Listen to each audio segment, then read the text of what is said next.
पहले एक धौंकनी होती थी, पशु के चाम की बनाई जाती थी, और लोहार और सुनार लोग उसी का प्रयोग करते थे। उसमें ऐसे एक हैंडल सा लगा लेते थे, उसको पकड़ के ऐसे करते थे, आगे उसका एक छोटा सा सुराख होता था उस चमड़े में, और वहीं से वो हवा लेती थी और फिर ऐसे छोड़ते थे, वो हवा फूंक मारती थी अग्नि में, ऐरण में, जहाँ पर लोहे को गर्म किया जाता था, पिघलाया जाता था। तो परमात्मा कहते हैं कि वो बिना जीव की श्वास, यानी मरे हुए जीव पशु की खाल की श्वास ने लोह को भस्म कर दिया। और ये तो जीवित सांस है, आहे जो आए है, कहते ये गरीब ने ना सताइए, जाकी मोटी हाय, और बिना जीव की श्वास से लोह भस्म हो जाए। और तुम तो जीवित श्वास को दुखी कर रहे हो, तुम्हारा क्या हाल हो जाएगा। तो इस काल ने हमें न्यो भी आप एक दूसरे के साथ अपने कर्म बिगाड़ने के लिए सिस्टम पूरा फिट कर रखा है कि इनकी बिरान माटी कर दूं, और फिर ये अपने वो एक दूसरे का किया कर्म यहाँ भोगते रहे और आजीवन दुख पाते रहे। और परमात्मा इसलिए आते हैं कि ये बुरा करते हैं अनजाने में। आज किसी की चोरी की, निंदा की, उसका अगले जन्म में फिर देना पड़ता है। कोई दामाद बनकर लेगा, बेटी भी लेगा, धन भी लेगा, और फिर मर जाएगा और बेटी विधवा होगी, फिर उसके पालन पोषण में बच्चों के लगा रहेगा वो मूर्ख। तो ये तो यहाँ का की व्यवस्था है, इसको समझना पड़ेगा। और उसी को समझाने के लिए भगवान आए कि मेरे बच्चे देख कितने दुखी हो गए, इनको वहाँ कोई अभाव नहीं था, देख किसी अक्ल मारी गई इनकी। तो जिस माता पिता के बालक बिगड़ जाए किसी कारण से भी, उसको चैन नहीं पड़ता जब तक उसकी पार बसाओगे। न सोचेगा ये कभी सुधरे और वापस आ जा, और फिर मैं सीने से लगा लूँ, इनको सारी संपत्ति दे दूँ, मैंने क्या करना है। तो वो हमारा पिता है। हम गलत आदमी इस काल के आके फंस गए। ये गंदा आदमी है, ये सत्य, ये कति झूठा, कपटी, हर तरह से हमें मूर्ख बनाकर यहाँ पर फांस रहा है। इसको श्राप लगा 1 लाख मनुष्य शरीरधारी प्राणियों का आहार करने का। इसलिए हमें पाल रहा है, अपने स्वार्थ सारी बुराइयां करवाता है। आप देखते हो बीड़ी, शराब, तंबाकू, फीम, सुल्फा, भुक्की, ये खाने की चीजें, मांस, ये खिलाता है ताकि इसका टेस्ट बने।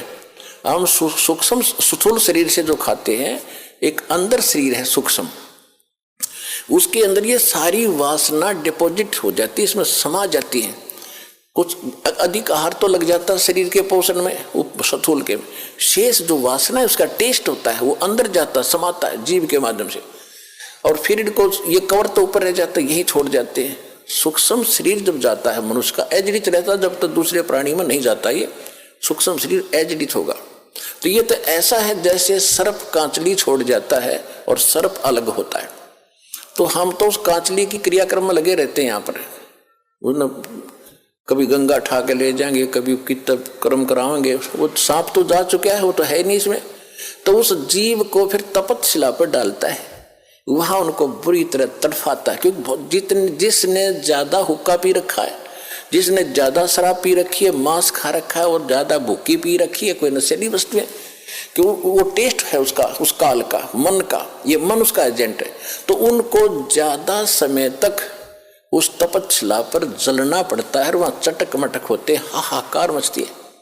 जिन्होंने थोड़ा ये बकवाद कर रखी होती है, वो थोड़े समय तक तपतशिला पर रहता है। तपत की टुकड़ी, एक तवी है, तवा समझ लो, बड़ी तई होती है, बड़ी बड़ी रोटी बनाने की, इन पर रखते हैं भट्टियों पर, इस तरह की बहुत बड़ी है पत्थर की, और उसमें अपने आप गर्म होती है, उसके फ़ारेनहाइट का भी अंदाजा नहीं कितनी गर्म है।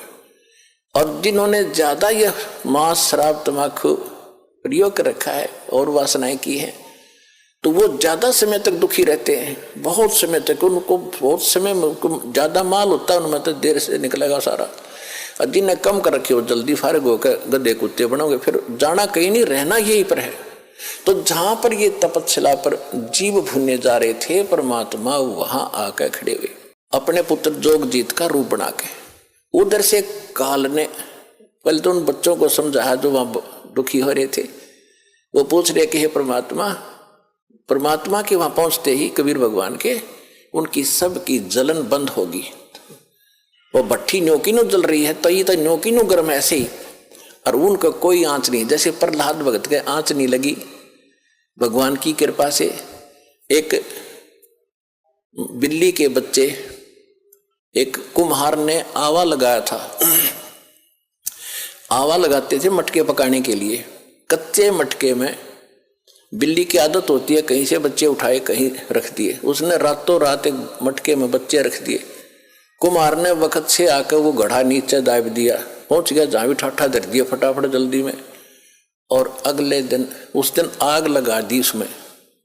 फिर वो बिल्ली आई घूम फिर के आहार करके, तो उसके चारों तरफ रोए, हाहाकार मचा रखा, बच्चे म्याऊ म्याऊ करे। तो कुम्हारी बड़ी दयालु थी, भक्त सी भगवान की, पूर्व जन्म की। वो संस्कार देखो कैसे बिगड़ते हैं और कैसे बनते हैं। तो उस कुम्हारी को पता लग गया कि ये तो बिल्ली के बच्चे इसकी मटके में रह गए और अब हमारे वश से बाहर की बात हो गई। और अब माँ को पता होता है बच्चों का कितना दुख है। वो भी माँ थी और बिल्ली भी माँ थी। तो उस कुम्हारी ने मालिक से अर्ज लगाई, हे परमात्मा, हम पर पाप बनेगा, गलती बन गई, हे दाता इसके बच्चे बचे। उधर से वो बिल्ली भी पुकार रही थी।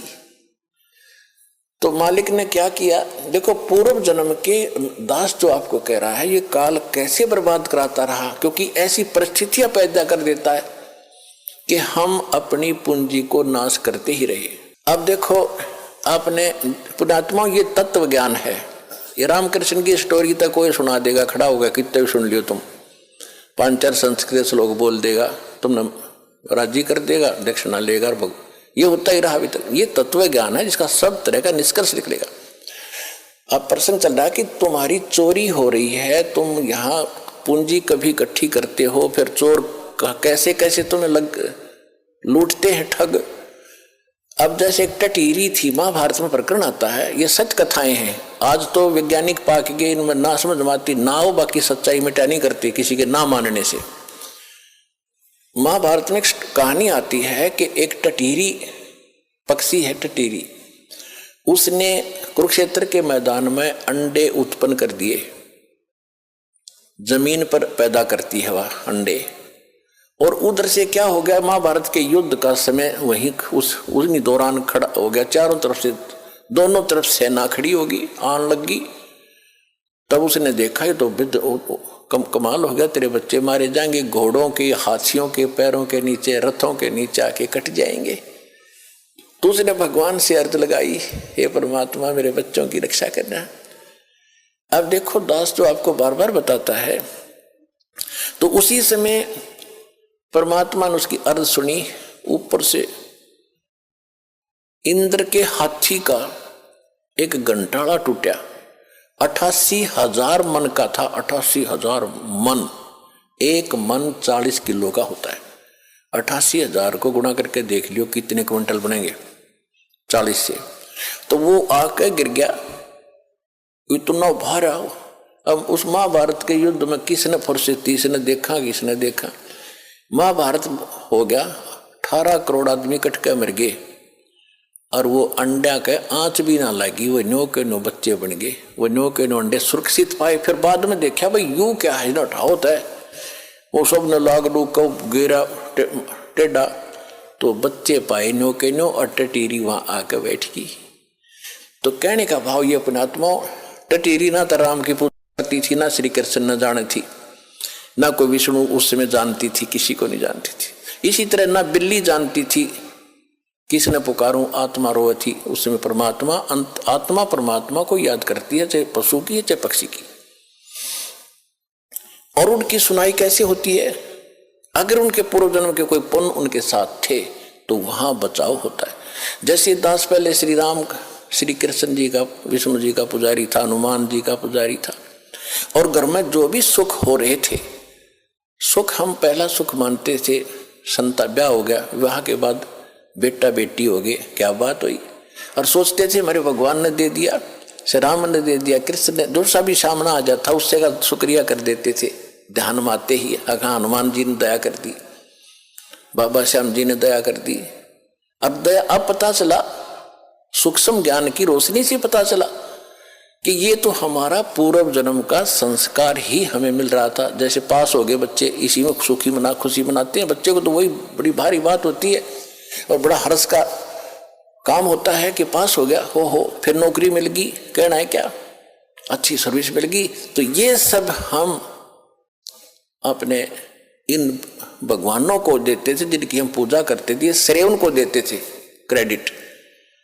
अब पता चला ये तो कुछ कर ही नहीं सकते थे, वो तो कबीर परमात्मा ही पिछले जन्म के संस्कारों से ही आपकी मदद करता आ रहा था, चाहे कोई पशु है चाहे कोई पक्षी है। तो इस प्रकार हमने इस ज्ञान को समझना है। पुरात्मा सत्संग के अंदर हर पहलू पर विचार प्रकाश डाला जाता है ताकि आप अच्छी तरह दृढ़ हो इस ज्ञान पर। ये एक ऐसा सामूहिक सत्संग स्थल है, ऐसा शिक्षा स्थल है जिसमें प्रथम कक्षा के बच्चे भी आते हैं। यही पढ़ाई जाती है, इसको इकट्ठा ही बैठा के। और इसमें दूसरी कक्षा के यानी तो दूसरी बार हाजिरी लगवाने आए हैं, प्रथम कक्षा के तो इसमें पहला नाम प्राप्त है, दूसरी के जिनको सतनाम प्राप्त है, और फाइनल वाले भी हैं जिनको सार नाम प्राप्त है। तो सबको ज्ञान दिया जाता है और इस ज्ञान की रह रहकर सबको आवश्यकता होती है। सार नाम प्राप्त करके इंसान कोई खुदा नहीं बन जाता या मुक्त नहीं हो गया वो, यदि उसकी वो इस ज्ञान को आधार बनाकर अपना जीवन नहीं जीवेगा तो कभी भी फेल हो जाएगा, यहीं फिर काल का फंस जाएगा। इसी तरह कमाई तो उसकी नो की नो बच जाएगी जो कमाई कर ली, लेकिन यहीं रहेगा तो फिर उसको इसी तरह कभी ब्रह्मा बनाएगा, कभी विष्णु, कभी शिव बनाएगा, फिर देवता बनाएगा, फिर बिल्ली बनाएगा।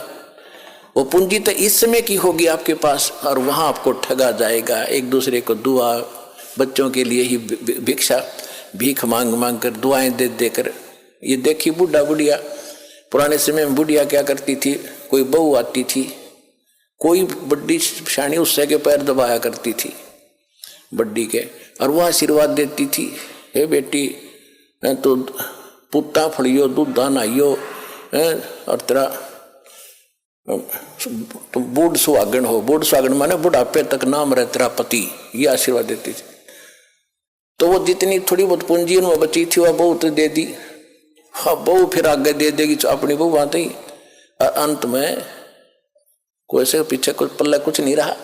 अब हम ऐसी गलती नहीं करेंगे, किसी को दुआ नहीं देना, किसी को आशीर्वाद देकर अपनी चोरी मत करवाना, ठगवाना मत। अपने बच्चों को भगवान से जोड़ दो। अब बेटा आप भी कमाई करो, तुम भी मजदूरी करो भगवान की, या आप पे सुखी रखेंगे, सारा धन इनके पास भी हो जाएगा। ऐसी गलती नहीं करना जो आपको हर पहलू पर सत्र किया जाता है। और हमने देखा पहले तो बुढ़िया अपनी बहू अपनी सासू के पैर दबा रही, एक फार्मोटी कराती 5-2 मिनट, और वह नरियत आशीर्वाद दे देती बिना गिनती के। और फिर सासू बहू का हो गया झगड़ा, और फिर नौकरा तेरे भाई मरियो, तेरे भतीजे मरियो, तेरा नाश होइयो। वह बुढ़िया फिर दूसरे बैंड पकड़गी, दूसरा स्टेशन पकड़गी।